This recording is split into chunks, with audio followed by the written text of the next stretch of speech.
ஓம் சக்தி தாயே போற்றி. நீ நல்லது நினைத்தால் இந்த தாயின் ஆசீர்வாதத்தில் உனக்கு நல்லது மட்டுமே நடக்கும்.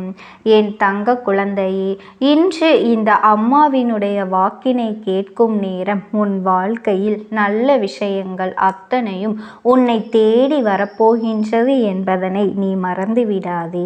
என் தங்க குழந்தையே, உன் கர்ம வினைகள் அத்தனையும் இன்றோடு உன்னை விட்டு விலகிவிடும். என் செல்ல குழந்தையே, இன்று உன்னை அதிகமாக காயப்படுத்திய உன்னுடைய வாழ்க்கை துணையினுடைய உறவான ஒரு பெண்ணுக்கு ஒரு மிகப்பெரிய விஷயம் நடக்கப் போகின்றது. இவளை பற்றிய செய்தி நிச்சயமாக உன்னை தேடி வரும். என் குழந்தை, நீ கண்டு கொள்ளாதே. நான் சொல்கின்ற ஒவ்வொரு விஷயத்திற்கும் ஒரு காரணம் உண்டு என்பது என் பிள்ளைக்கு நன்றாக தெரியும் அல்லவா? இந்த அம்மா காரணம் இல்லாமல் எந்த ஒரு செய்தியையும் உன்னிடத்தில் சொல்லிவிட மாட்டேன் அல்லவா? என் பிள்ளை, அதனை நீ புரிந்து கொண்டது உண்மை என்றால் நிச்சயமாக இன்று நான் சொல்லக்கூடிய இந்த விஷயமானது உன்னுடைய மனதிற்கு இதமான ஒரு செய்தியாக மாறிவிடும். உன்னை காயப்படுத்திய, உன்னுடைய வாழ்க்கையை அழிக்க நினைத்த, உனக்கு கொடுமைகளை செய்த இந்த பெண்ணினுடைய வாழ்க்கையை பற்றி நமக்கு எந்த கவலையும் தேவையில்லை. நாம் ஒரு பொழுதும் ஈவு இரக்கம் இவளுக்கு பட வேண்டிய அவசியமில்லை. என் குழந்தையே, நாம் மற்றவர்களின் வாழ்க்கையில் நல்லதை நினைக்காவிட்டாலும் மற்றவர்களுக்கு கெடுதல் செய்யாமல் இருக்க வேண்டும் என்ற எண்ணம் ஒவ்வொருவருக்குள்ளும் இருக்க வேண்டும். யார் வாழ்க்கையிலும் எந்த ஒரு கெடுதலையும் நாம் நினைக்காமல் நம்மை சூழ்ந்து வருகின்ற ஒவ்வொரு விஷயங்களையும் நாம் என்னவென்று நிச்சயமாக தெரிந்து கொள்ள வேண்டும்.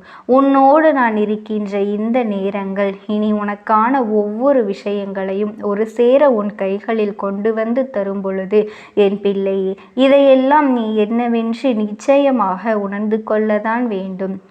இந்த அம்மா ஒரு பெண்ணை பற்றி சொல்கின்றேன் என்றால் நிச்சயமாக அதனை ஒரு முறைக்கு 1000 முறை நான் சிந்தித்திருப்பேன் என்பதனை நீ மறந்து விடாதே. எந்த விஷயமானாலும் இந்த விஷயங்கள் உன்னுடைய வாழ்க்கையிலிருந்து உனக்கான சந்தோஷத்தை நிச்சயமாக கொடுக்க வேண்டும் என்பதற்காகத்தான் இந்த அம்மா உன்னை தேடி வந்திருக்கின்றேன். என் குழந்தையே, நீ வாழ்க்கையில் ஏதோ 1000 கனவுகளோடு நிச்சயமாக நீ நல்ல வாழ்க்கையை வாழ்வதற்காக வந்திருக்கின்றாய். ஆனால் இங்கு வந்த உன்னுடைய கனவை எல்லாம் நொறுக்கி அடித்தவள் இந்த பெண். நீ எப்படியெல்லாம் வாழ வேண்டும் என்று ஆசைப்பட்டாயோ அதற்கெல்லாம் உன் வாழ்க்கை எதிர்மறையாக மாறியதற்கு காரணம் இந்த பெண். இவளினுடைய நடவடிக்கைகள் உன்னுடைய ஒட்டுமொத்த கனவையும் சிதைத்தது. நீ இப்படித்தான் வாழ வேண்டும் என்று நினைக்கும் பொழுது நீ என்ன நினைத்தாலும் உன்னை நான் வாழவிட மாட்டேன் என்பது போல உன்னுடைய ஒட்டுமொத்த வாழ்க்கைக்கும் முற்றுப்புள்ளி வைக்க துணிந்தவள் இந்த பெண். ஆரம்பத்திலேயே இந்த வாழ்க்கை முடிந்திருக்க வேண்டியது.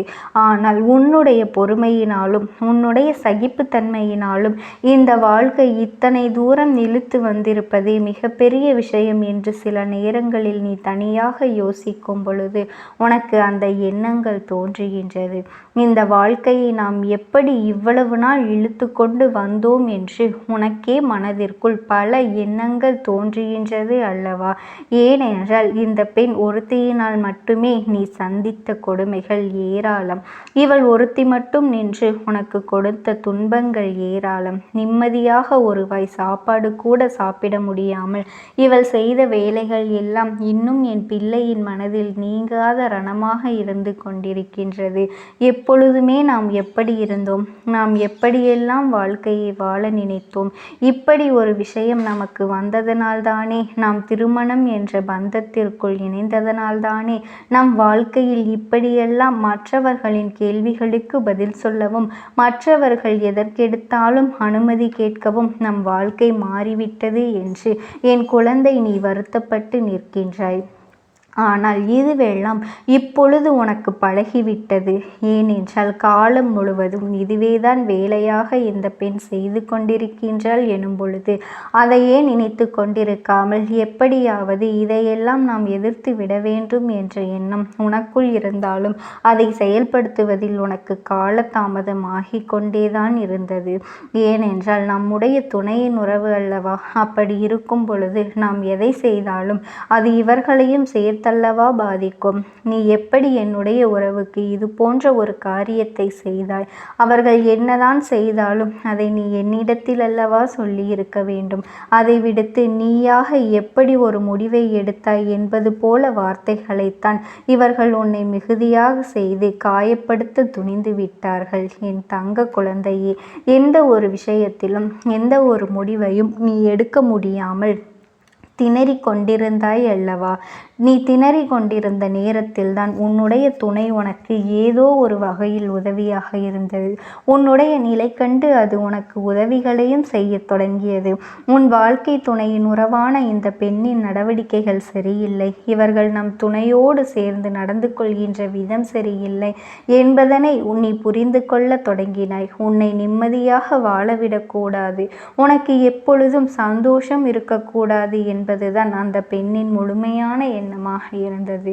தன்னை சார்ந்தவர்கள், தனக்கு வேண்டியவர்கள் நன்றாக இருக்க வேண்டும், தன் பிள்ளைகள் சந்தோஷமாக இருக்க வேண்டும் நினைக்கின்ற இந்த பெண் தன் வீட்டிற்கு வந்தவர்கள், அதாவது தன்னுடைய பெண் பிள்ளைக்கோ ஆண் பிள்ளைக்கோ யாருக்காக இருந்தாலும் சரி, அவர்களின் துணையானது நிம்மதியாக இருக்கக்கூடாது என்பதில் மட்டும் இவர்கள் தெளிவாக இருக்கின்றார்கள். இது போன்ற விஷயங்கள் எல்லாம் உன் வாழ்க்கையில் தொடர்ச்சியாக நடக்கும் பொழுது ஒரு நாள் என் பிள்ளை பொறுத்தது போதும், பொங்கி எழு என்று பொங்கி எழுந்து விட்டாய். வார்த்தைகளை உதிர்க்கத் தொடங்கினாய். அப்படியானால் அந்த இடத்தில் உனக்கு என்ன நடந்தது என்று நினைவிருக்கின்றதா என் குழந்தையே? அந்த இடத்தில் உனக்கு நடந்த விஷயம், உன் மனதிற்கு நான் நல்லதொரு திருப்பத்தை கொடுத்தேன், உனக்குள் உற்சாகத்தை கொடுத்தேன், நீ நல்லதை செய்ய வேண்டும் என்கின்ற எண்ணத்தை கொடுத்தேன். உனக்கு நடக்கின்ற ஒவ்வொரு விஷயங்களையும் நான் என்னவென்று உனக்கு சொல்லிக் கொடுத்தேன். நான் இருக்கும் வரை என் குழந்தை, நீ ஒவ்வொரு நாளும் உன்னுடைய வாழ்க்கையில் நடக்கின்ற ஒவ்வொரு விஷயங்களும் இந்த தாயானவளிடத்தில் நீ சொல்லி அழுதாய் அல்லவா என் தங்க குழந்தையே? நீ எதற்காகவும் கவலைப்பட்டு கொண்டிருக்காதே. இந்த தாயானவள் நான் என்றுமே உனக்கு துணையாகத்தான் இருந்திருப்பேன். உன் கஷ்டங்களை எல்லாம் ஏற்படுத்துகின்ற இவளை நீ பார்த்து கொண்டிருக்கின்றாயே என்று என் பிள்ளை நீ சொல்லி கொண்டிருந்தாய் அல்லவா? இப்படியெல்லாம் நீ சொல்கின்ற நேரம் உன்னுடைய வாழ்க்கையில் இருக்கின்ற பிரச்சனைகள், ஒட்டுமொத்த பிரச்சனைகளுக்கும் ஒரு முடிவினை கொண்டு வந்துவிட வேண்டும் என்றுதான் உன் அம்மா நான் இப்பொழுது இறங்கி இருக்கின்றேன். இதனை முடித்துவிட வேண்டும். இல்லை என்றால் இவளின் ஆட்டம் அதிகரிப்பதோடு மட்டுமல்லாமல் உன்னுடைய வாழ்க்கையில் மேலும் மேலும் இவளால் உனக்கு பல துன்பங்கள் வந்து கொண்டேதான் இருக்கும். பல இன்னல்களையும் பல சோதனைகளையும் உனக்கு கொடுத்து உன்னை அதிகமாக இவள் காயப்படுத்தி கொண்டே இருப்பாள். காலம் முடிக்கின்ற நேரத்தில் கூட இன்னொருவருக்கு கெடுதலை செய்துவிட்டு இந்த காலத்தை நான் முடிப்பேன் என்று நினைக்கின்றவர்கள் மத்தியிலும் நாம் என்ன செய்துவிட முடியும் என் குழந்தையே? உன்னை தேடி நான் வரும்பொழுது இந்த வாழ்க்கையில் உனக்கான ஒவ்வொரு உண்மைகளையும் நீ சரியாக புரிந்து கொள்ள வேண்டிய காலகட்டம் உனக்கு வந்துவிட்டது. உன்னை சுற்றி இருக்கின்ற ஒவ்வொரு விஷயங்களையும் என்னவென்று நீ ஒரு சேர புரிந்து கொள்ள வேண்டிய நேரமும் உனக்கு வந்துவிட்டது.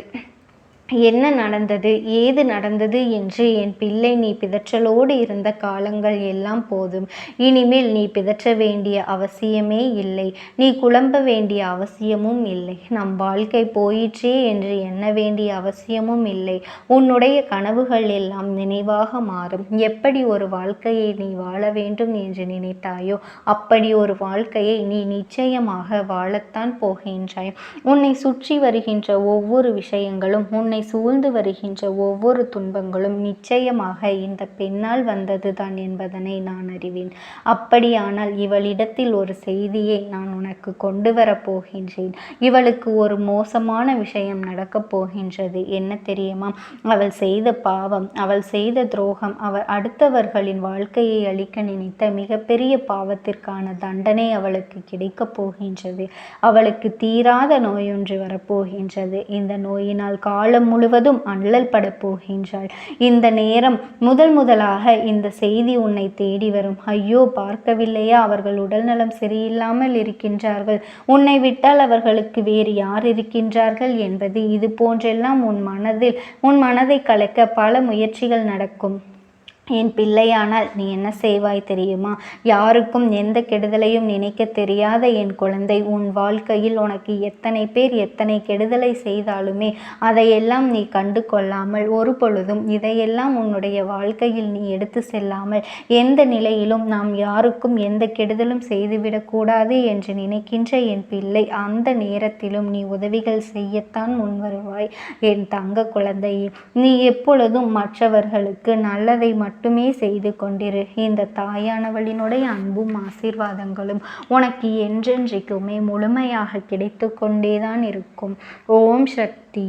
ஓம் ஆதிபரா சக்தி. அந்த ஆத்மாவின் வாக்கினை கேட்பதற்கு இதுவே உனக்கு கிடைக்கின்ற கடைசி வாய்ப்பாகவும் இருக்கலாம். அதனால் என் பிள்ளையே, இந்த வாய்ப்பினை நீ சரியாக பயன்படுத்தி கொண்டு அந்த ஆத்மா உன்னோடு என்ன பேச நினைக்கின்றது, அவர்கள் எதை உன்னிடத்தில் சொல்ல நினைக்கின்றார்கள், வெளிப்படுத்த முயற்சி செய்கின்றார்கள், எதனால் உன்னை தேடி வந்திருக்கின்றார்கள் என்பதனை எல்லாம் நீ தெரிந்து கொள்ள வேண்டும். என் தங்க பிள்ளையே, அவர்கள் எப்படி இந்த தெய்வத்தின் அருகில் வந்தார்கள் என்று நீ யோசிக்கலாம். என் தங்கமே, உன்னுடைய இல்லத்தில் சமீபத்தில் இறந்து போன ஒருவரினுடைய ஆத்மாவானது சில நாட்களாகவே உன் இல்லத்தை சுற்றி சுற்றி வருகின்றது. இந்த அம்மா அதனை கண்டுவிட்ட பிறகு, எதற்கு இங்கே சுற்றி கொண்டிருக்கின்றாய்? நீ இருக்க வேண்டிய இடத்தில்தானே இருக்க வேண்டும். என் பிள்ளையின் வீட்டில் உனக்கு என்ன வேலை என்று கேட்ட பொழுதுதான் அந்த ஆத்மா என்னிடத்தில் சொன்ன விஷயம், எனக்கும் என்னிடத்தில் இருக்க வேண்டும் என்றுதான் ஆசையாக இருக்கின்றது.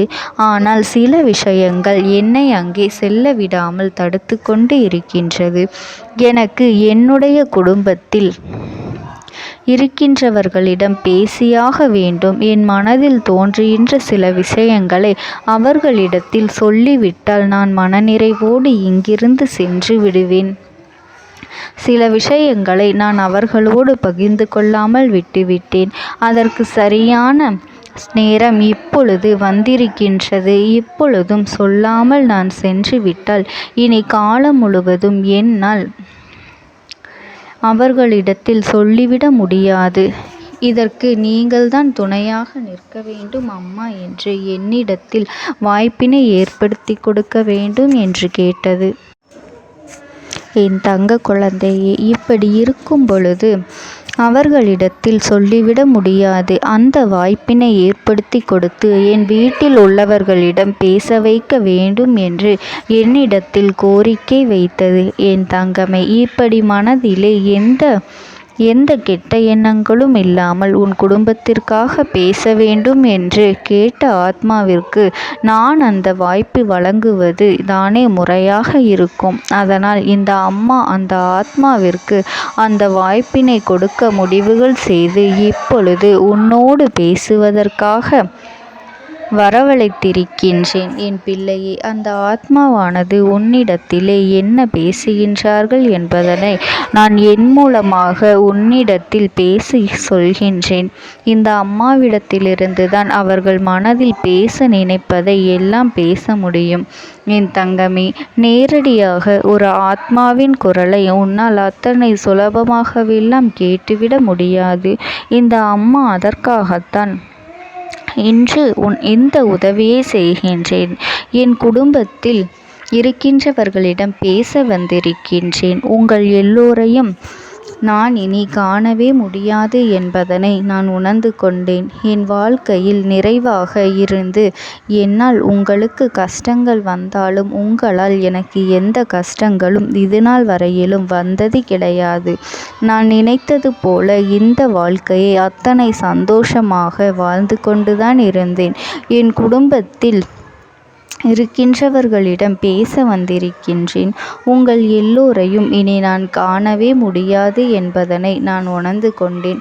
உங்களோடு இருந்த இந்த காலகட்டம் குறைவாக இருந்தாலும் எனக்கு கிடைத்த சந்தோஷங்களும் மகிழ்ச்சியும் ஏராளமாக இருந்தது. அதனால் எனக்கு எந்த ஒரு கவலையும் இதுவரையில் இருந்ததே கிடையாது. நான் நினைத்தது போல இந்த வாழ்க்கையை நான் சந்தோஷமாகத்தான் வாழ்ந்து கொண்டு இருந்தேன். ஆனால் இவ்வளவு காலம் எனக்கு சீக்கிரமாக என்னுடைய ஆயுள் முடிந்துவிடும் என்று எனக்கு முன்பே தெரியாது.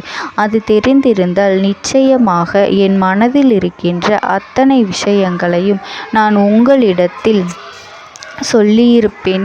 ஆனால் எல்லோரும் நினைப்பது போலத்தானே நானும் நினைத்திருந்தேன். எனக்கும் இந்த உலகத்தை விட்டு செல்ல வேண்டும் என்ற ஆசை கிடையாது. மற்றவர்கள் சொல்வது போல எதற்காக பிறந்தோம், நாம் ஏன் பிறந்தோம் என்று ஒரு நாளும் நான் நினைத்தது கிடையாது.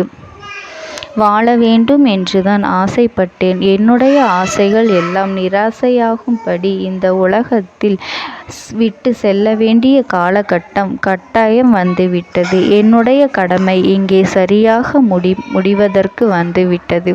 இன்று நான் உங்களோடு பேச வந்ததற்கு முக்கியமான காரணம், சில விஷயங்களை எல்லாம் உங்களோடு சொல்லாமல் விட்டுவிட்டேன். எப்படி நடக்கும் என்று தெரியாமல் நான் சில விஷயங்களை செய்தும் முடித்துவிட்டேன். அதற்காக உங்களிடத்தில் நான் மன்னிப்பு கேட்டுக்கொள்கின்றேன்.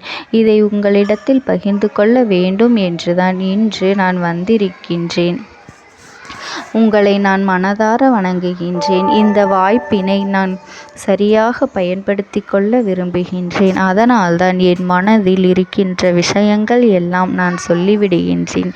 சிறிது நேரம் அமைதியாக அமர்ந்து என்னுடைய வார்த்தைகளை கேட்டாலே போதும்.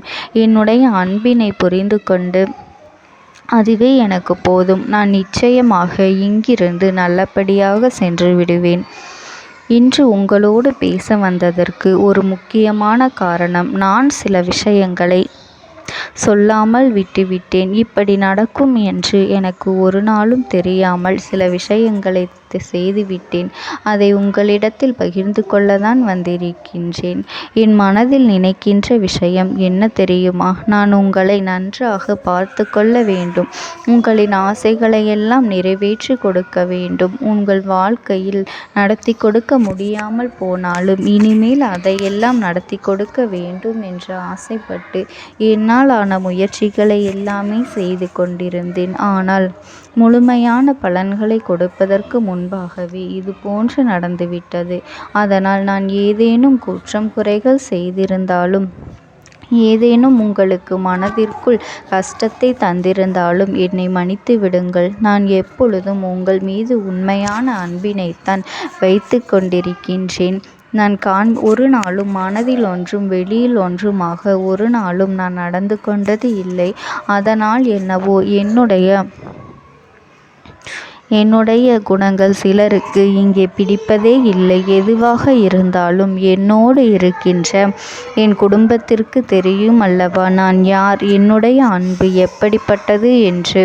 அதனால் என்னுடைய அன்பினை முழுமையாக உணர்ந்து கொள்ள வேண்டும் என்று அதனை இங்கிருந்து ஏற்றுக்கொள்ளவே முடியாத ஒரு விஷயமாகத்தான் இருந்தது.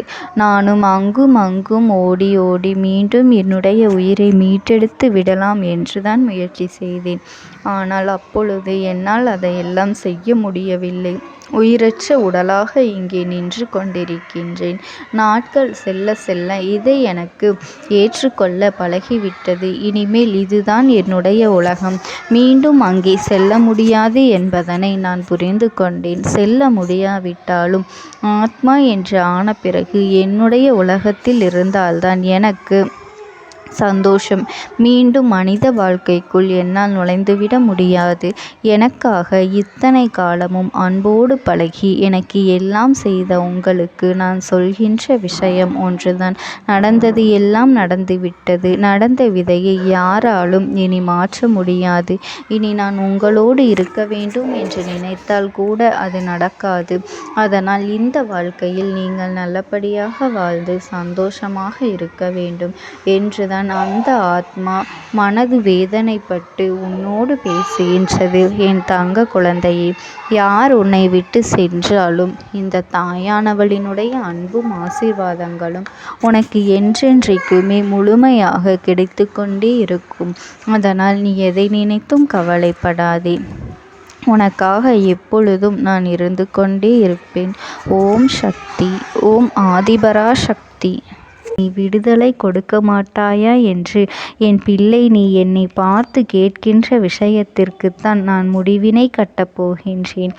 இன்னமும் சுருக்கமாக உனக்கு சொல்ல வேண்டும் என்றால், உன்னுடைய பிடிவாதம் இந்த அம்மாவினிடத்தில் ஜெயித்து விட்டது என்பதுதான் உண்மை.